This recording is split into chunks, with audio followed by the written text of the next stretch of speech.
Hi there, YouTube. How you doing? My name is Brian, and I'm here with Tops Chop Shop. Trying to start a channel here just about baseball cards, trading cards in general. Um, I've been collecting for a long time, and never really stopped. Kind of slowed down from time to time, but always got my eyes out for them. So what I plan to do with my channel here is basically just try to support the community and answer some questions maybe, whether you have been collecting for a long time or you're just starting. I don't claim to be an expert or anything, but try to put some fun content up, share what I know, see what you guys know, and be a part of it. I guess what I can say is in my inaugural video here is I started collecting when I was about 5 or 6 years old, so right coming out of that junk era of baseball cards. First cards I ever got were from my sister, and my dad and my sister, who's a little older than me, they kind of got in on the craze in the late 80s and bought a bunch of cards. I'm sure a lot of people her age were doing that. And, collected on and off. And she gave me some of her junk cards. I kept them in a box. I like to go through and organize them, lay them out, look at them. And a lot of them were beat up, or I'm sure I beat up on them as well. And like most little kids, not taking care of stuff. Which is one reason why some cards are worth a lot, because condition is everything. But junk era, there's just an overpopulation. So even the best kept cards, even some of the bigger names, aren't worth much or really anything to most people. So I kind of started collecting cards by buying them, purchasing them in the mid-early 90s. Kind of collected a little bit of everything. At one time or another, I've had NASCAR, hockey, basketball, baseball, football, non-sport cards. If I found any kind of trading card, I was interested. Mostly kept to sports, but collected this and that and everything. Picked up a lot at thrift stores and rummage sales, as well as buying new packs in stores.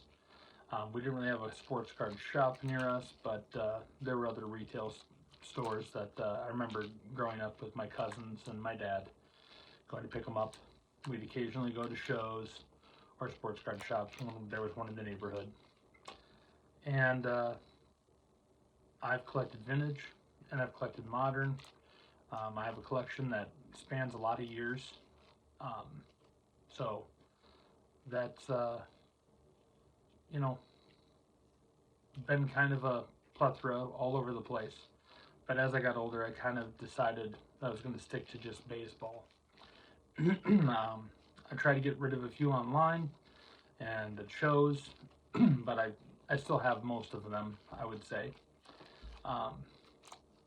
Although they are mostly baseball that I've hung on to.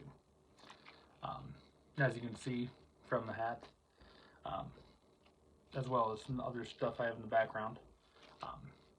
I am a Braves fan. I'm also from Minnesota, so I'm a Twins fan. I like watching both teams. I follow both of them, and there's nothing better when the Braves come to town. We always get up there and check them out.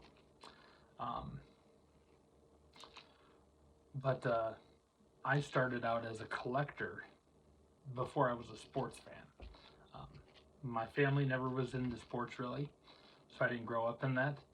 I think the only reason they got into baseball cards at all is because my parents have an affinity of history, and they do collect and deal some antiques here and there. And my dad never played sports and never had baseball cards growing up like most other kids did from the 50s and 60s.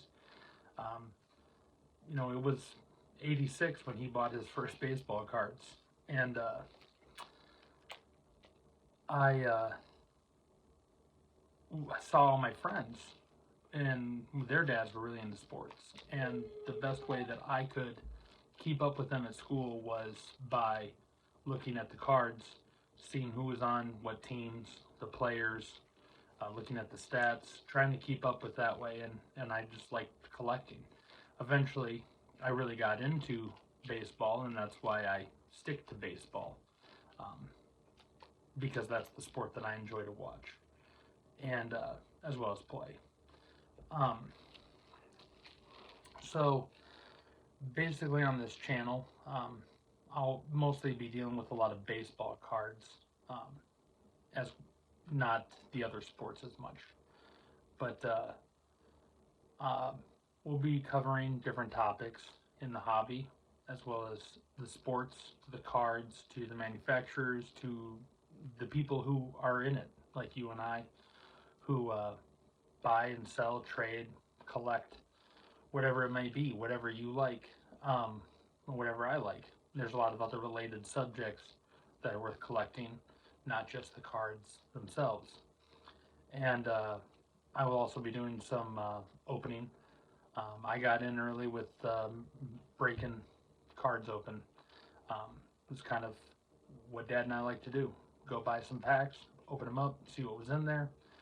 Um, when I was old enough, I didn't need a sitter. My parents would buy me a box of cards, and I would spend the night organizing them. And that's pretty much what I do, is add them to my collection and figure out where I was going to go through the price guides to see if there's any value there, which of course, you know, cards only have value if someone's willing to buy it. And I really didn't have a strong need to sell much of mine because I wanted to collect. I wanted to have a big collection. And I was able to downsize a lot on it because it takes up space, and some of it you never look through, and it's not really fun to collect something that you can't put in your hands and actually, you know, go through. Um, but basically, yeah, we'll be putting up videos of this and that, talking, showing you some stuff, as well as opening packs. So, you know, break and wax, making stacks. And so we'll go through packs and see who's in there and talk about that, and as well as the hobby in general. Thanks for tuning in. More content to come. Please subscribe, like, and comment. Thank you.